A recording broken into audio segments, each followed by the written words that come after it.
Our stamina is about 50%. So here's what we're going to do. We're going to get over here, and we're going to start dropping these spikes down and try and get these guys caught up on the spikes.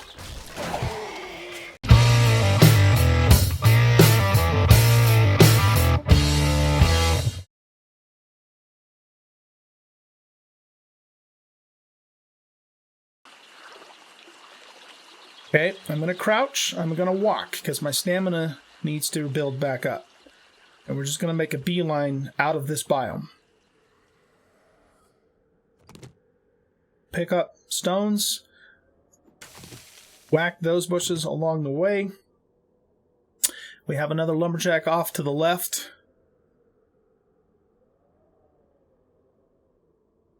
I am going to grab the bird's nest while we're moving through here.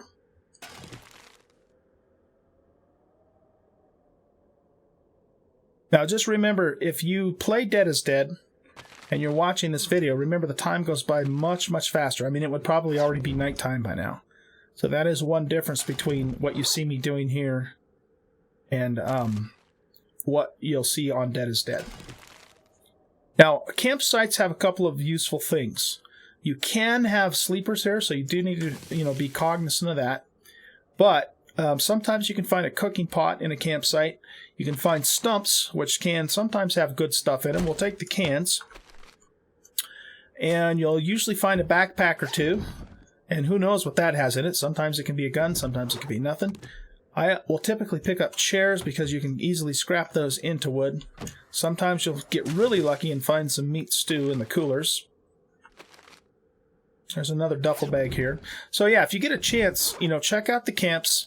And here's another thing you can do. You can take the tents apart and get cloth. It's a really quick and easy source of cloth. You probably already know this if you're an experienced 7 Days to Die player on the normal settings. But in case not, now you do know it.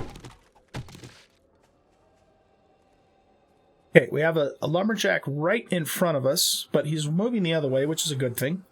So we're going to move kind of away from him. Excuse me. Gazoom tight. We're going to move away from him and get into the forest biome here. Forest biome's a pretty good biome to be in overall. It does have wolves in it, so you have to be careful, and it can even have bears in it. You don't want to mess with either one of those in the early game. But it also has, plenty of wood. The temperature is mild compared to most of the other biomes. And so it's not a bad place to be in the start of the game. A really good setup is to be in a forest biome, but be near a desert when you start, because then you can go get the yucca and the aloe from the desert. Prairie biomes are actually worse than forest biomes, in my opinion, because they have more wolves in them, and they're hard to see. I have more than once lost my life in this game by stepping on top of a wolf that I didn't see was there until it was too late. Okay, we're getting out of the snow biome, finally. Whew, okay. Now, these branches, as you probably know, are basically one-shot hits, and they give you 1 or 2 pieces of wood, depending upon, the server settings. Everything's on vanilla here. So what we're going to do is we're going to move a little bit further into the forest, away from the snow. And then we're going to concentrate on finishing our spikes and getting a little bit more wood, so I can also show you another technique that you can use to help you survive. See, there's some zombies over there, so we still have to be careful. We're also going to want to get a little more stone too. But what we'll do is let's go ahead and we'll stop right here in this little spot. We'll chop a few more trees down and we'll hit some boulders.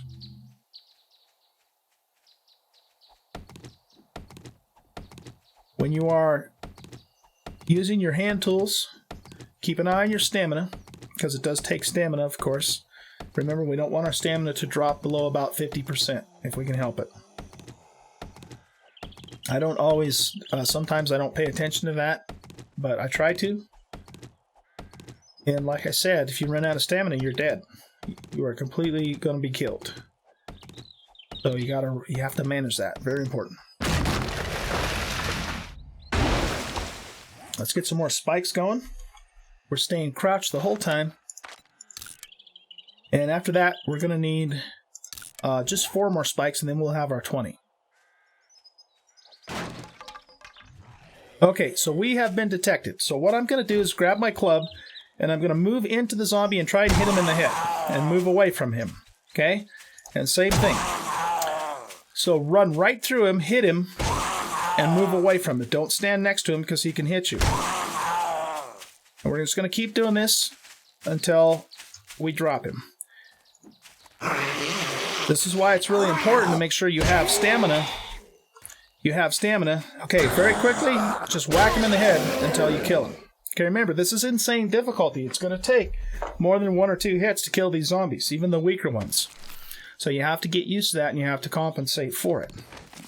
Now, this is good because now we have a Z that we can hopefully harvest a bone from, which we'll need for a bone chip. So we're going to wait for him to gore block, turn into a gore block. While we're waiting for that, we're going to continue to harvest some more resources. Let's hit another tree.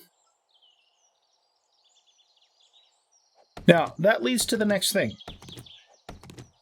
Whether or not you like to or you are used to melee in 7 Days to Die, you have to do it.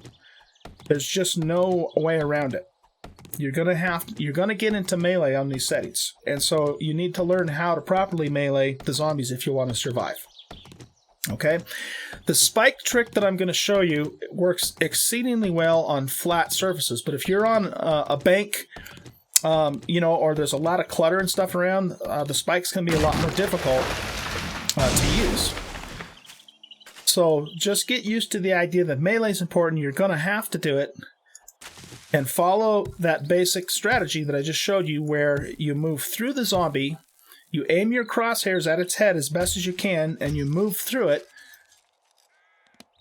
and keep whacking it, wash, rinse, and repeat until you have brought him down. And then immediately go hit it in the head.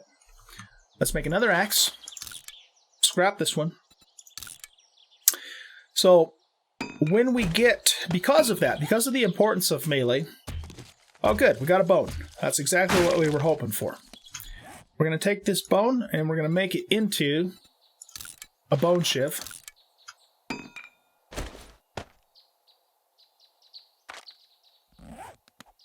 Now, when we get our next skill point, we're going to put it into Pummel Pete, because again, melee is really important in the early part of the game. In fact, it's really important all the time. I still melee the zombies even in the end game on these settings. Because, unless you are a really good shot, you're just not going to be able to kill them all at range until they close on you. Especially if you have more than one. Let's see if we have enough wood to make our remaining 4 spikes. We do. Perfect. Okay. That very important task is done. So we're going to finish busting up this boulder so we have a pretty decent supply of stone. We're staying crouched the whole time. We're watching our stamina, making sure it doesn't fall below about half. We do have a zombie over there that we'll have to keep an eye on.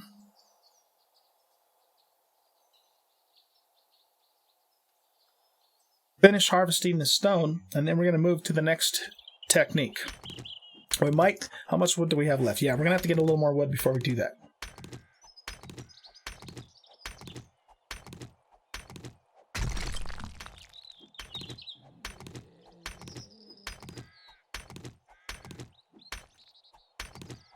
So I'm watching my stamina. I'm cognizant of my surroundings, where the zombies are. Because if I see that little sneak eyeball all of a sudden pop open, I want to kind of have a little bit of an idea of where it's coming from. So I'm not like looking around and saying, where is it, where is it, where is it? Sometimes it doesn't work that smoothly, but that's what we're kind of shooting for. If I'm not in a situation where I, found a campsite and I got, some cloth from that, sometimes I'll pick some cotton, but we don't need to do that. We already have a pretty decent supply of cloth to get started here.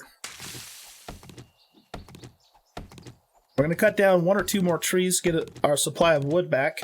How are we doing on arrows? We got 25 arrows. I have 58 feathers and 100 stone. I think I would like to have, let's make another 25 arrows. So we'll have about 50, or 17, I guess is all we can make. That's good. Okay. So I was busy talking there and aggroing him without being fully aware, but fortunately we got up and away from him. Now this is a skater punk. Okay, we have 2 zombies after us. So we have a couple of choices now. If we have a relatively flat area, we could try and spike them. But I still don't really like to spike, you know, where there's a bunch of stuff around. See how fast this skater zombie is too? I mean, he is right on me. So, you know, and, you know, running around like this too, you obviously run the risk of aggroing even more. So now we have 3 on us. What I'm kind of trying to do is see if I can get to like a road or something. But I can't run forever. My stamina's going down. So what we're going to probably have to do here is we're going to probably have to just pick a flat spot and set these spikes down. Now, if I really need to, I can drink that water to give myself another stamina boost, which I think I'm going to do.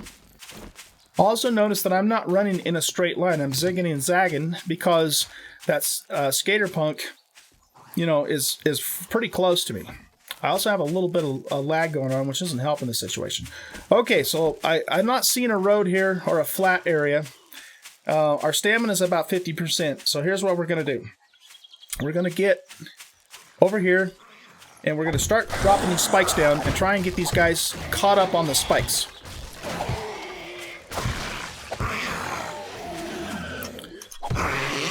And you just kind of have to time it, depending upon, you know, where the zombie is positioned, until you can take him out.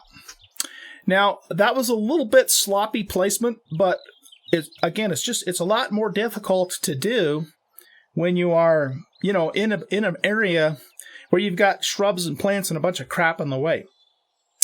This is much simpler to do if you're, say, like out on a flat road or something. Okay? But it worked. So I survived.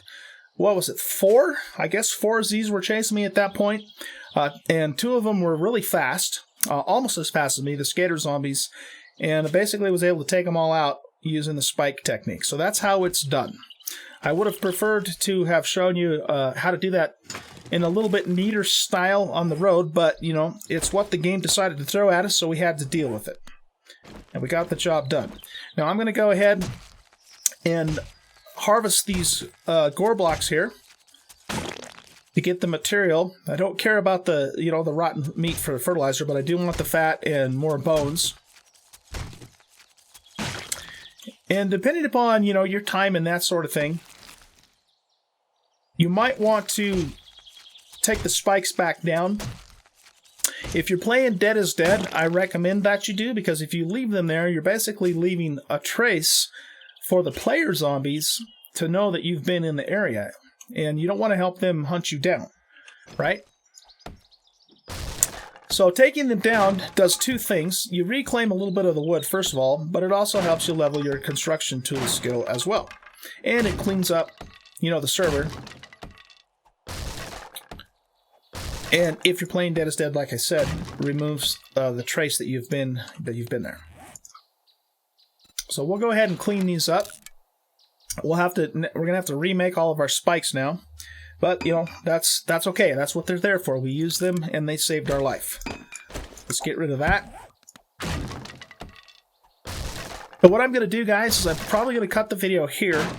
I'm gonna chop all these spikes back down, cut some more wood, and then, you know, get back to 20 spikes, and once I've done that, I'll bring you back, and then we'll move on to the next step. Of course, if I get attacked or anything crazy happens between now and then, I'll bring you back at that point. Okay, so I'll be back in just a little bit.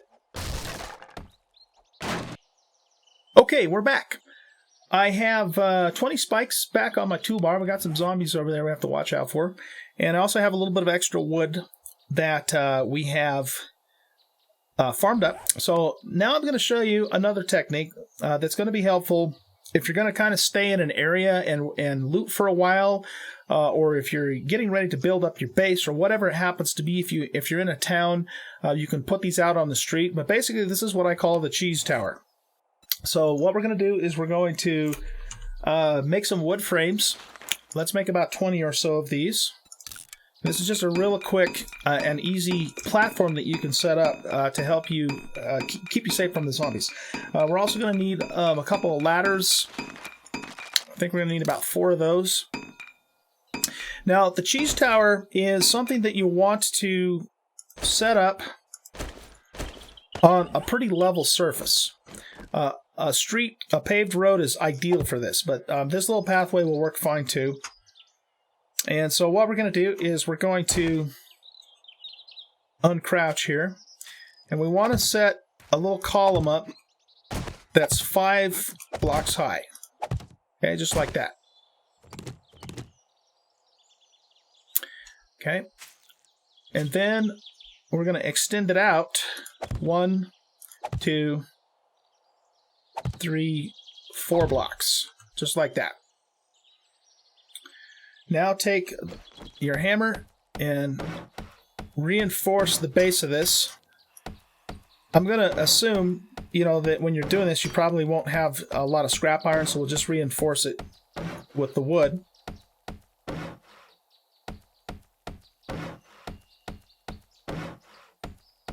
Now the zombies can, depending upon, the height, they can hit these, so I would reinforce them as well.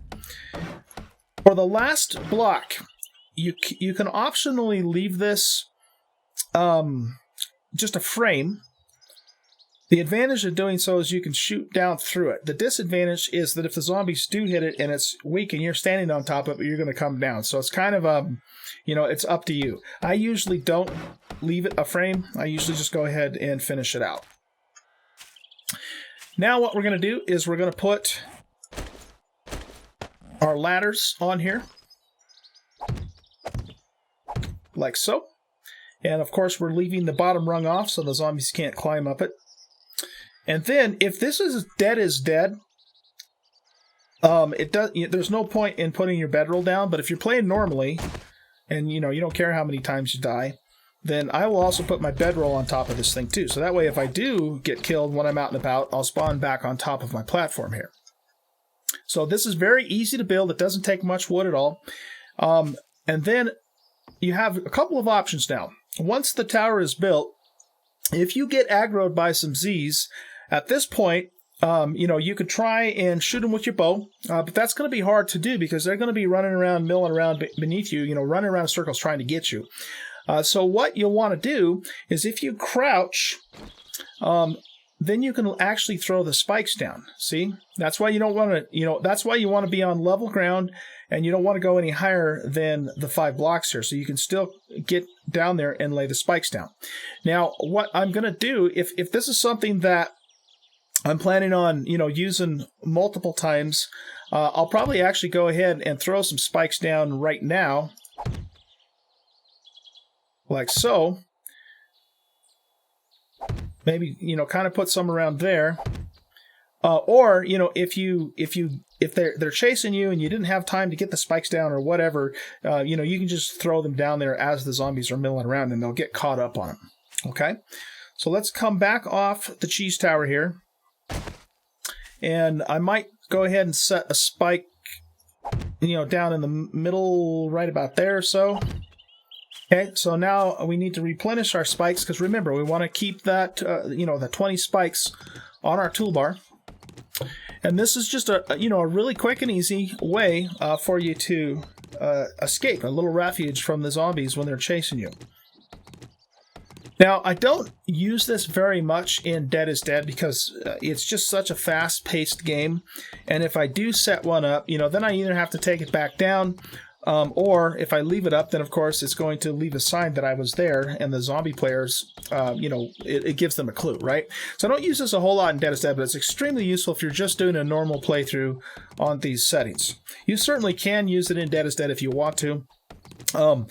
If you're going to, for example, stay in a town for a while and loot, you might set one of these up and then take it back down later. But just be aware that it does clue player zombies in on your location.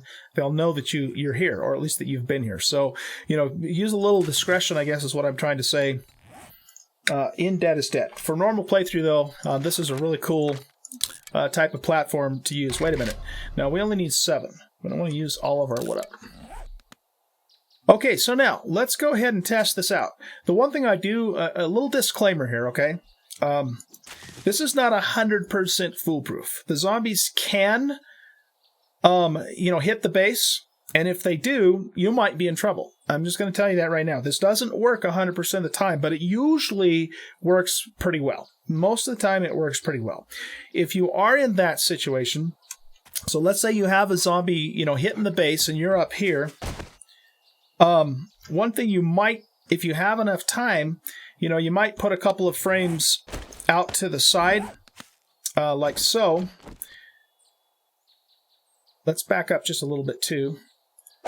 Right? So you can kind of stand out here, and then you can get down there, and you might be able to repair it, right? As the zombie's damaging it. But if worse comes to worse and the whole thing collapses, then your fallback, of course, is your 20 spikes that you're always going to keep on your toolbar, if it collapses. So it's not necessarily a death sentence if it goes down. That being said, once again, this does work. Most of the time, it does a pretty good job of protecting you from the zombies. Okay, I do not recommend that you put spikes around the base, though, because then if the zombie gets caught up on it, then they can actually start whacking on it while they're caught on the spikes. So it's better to keep the spikes kind of more out towards the end. All right, let's test this out. So let's go find a Z or two and see how well the cheese tower will keep us safe. We had a couple walking around over here. So let's see if we can find them. See, now the darn things, when we want them to be around, they're nowhere to be seen. Go figure, right? I'm sure we'll find one around here somewhere. So, okay, there's a couple over there. The other thing, that placing your bed down will do, of course, is it marks it for you, so you can easily find it if you're in panic mode, right? So we got this zombie here. So let's say we're out and about doing our thing, and we get aggroed by this Z. Let's see if we can aggro a few of these guys. I've got full stamina. I'm over here, dummy. He doesn't even see me. Let's whack him. Whoa! Okay. So we'll aggro him, we'll aggro her, and we'll aggro this zombie. So we have 3 zombies after us now. We want to kind of keep them together more or less. Okay, we're running back towards the cheese tower. And we're going to pop up on the top here, line up with the ladder, jump on up, and go right out to the end here. Now the spikes should do the work for us. We don't even have to do anything. We can just stand up here and hawk loogies on them if we want to. Spike takes them out. Voila. Pretty slick, guys, pretty slick. Okay, so that's the cheese tower method. Like I said, don't sue me later on. It doesn't work 100% of the time, but it generally works pretty well. And remember the 2 techniques you have. If they do start, nice, banging on the base, see if you can, pop out. And you might even, if you wanted to, you might even put a couple of frames out already. Just have them already set up so you can get down and repair if they're hitting on the base. But most of the time, they don't, because they want to get to you. So if you're standing out on the end, they're not going to necessarily sit there and hit the base unless they're stuck. And that's why I say don't put spikes around the base. They're going to come over here and try to get to you, and then they're just going to get hung up on the spikes. That is our cheese tower method. So let's go ahead and harvest these zombies. We'll get the fat and the bones from them. And then... like I said, if this was dead is dead, and I'm done working in this area, I'm going to take all of this down. I'm not going to leave it up as a clue for the players.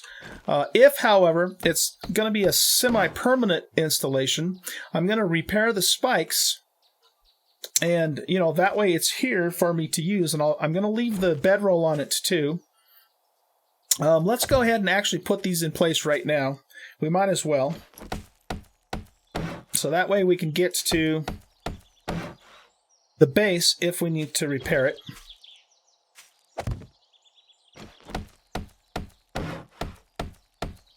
Beautiful.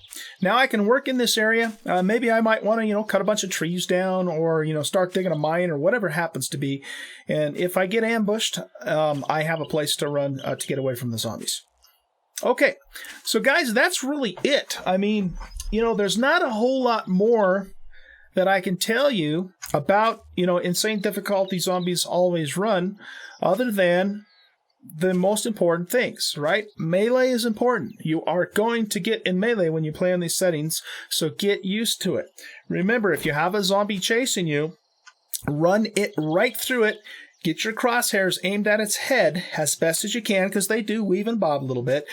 Whack it and run right through it and get away from it. Turn around, stop sprinting so you get a couple of points of stamina back, and then when it comes back at you, run through it, hit it in the head, run all the way through, turn around, stop sprinting, get your stamina back, and wash, rinse, and repeat until that Z falls on the ground. When the Z falls on the ground, come up to it, whack it in the head until it's dead.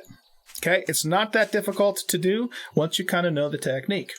If you have 3 or 4 or 5 zombies chasing you, and you're meleeing them, you still do the same thing. You can run through that entire group of zombies, and they generally are too stupid to tag you, as long as you run through them and keep going and don't just stop in the middle of them.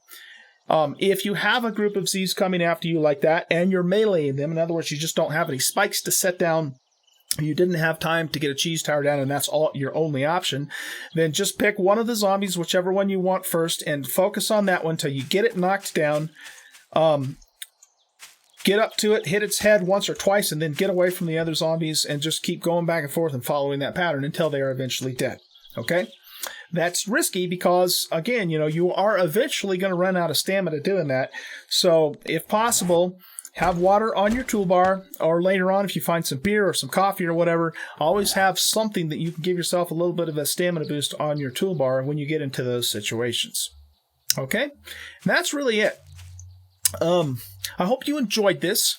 If you have other suggestions, if you have also played on these settings and you have other ideas, I would really like to hear about that. You can leave those in the comments if you want. Can't talk today. But like I said, this was just kind of a one-off video. I made it for the guys and gals that play Dead is Dead with me, but hopefully anybody that wants to play insane difficulty with Zombies Always Run in 7 Days to Die Alpha 16. Hopefully you will find this video useful. When Alpha 18 comes out, I don't know, what's going to work and what's not when we get the new Alpha. So, we'll have to adjust the techniques for when that time comes. So this is, again, like I said, this is for Alpha 16, definitely for Alpha 16.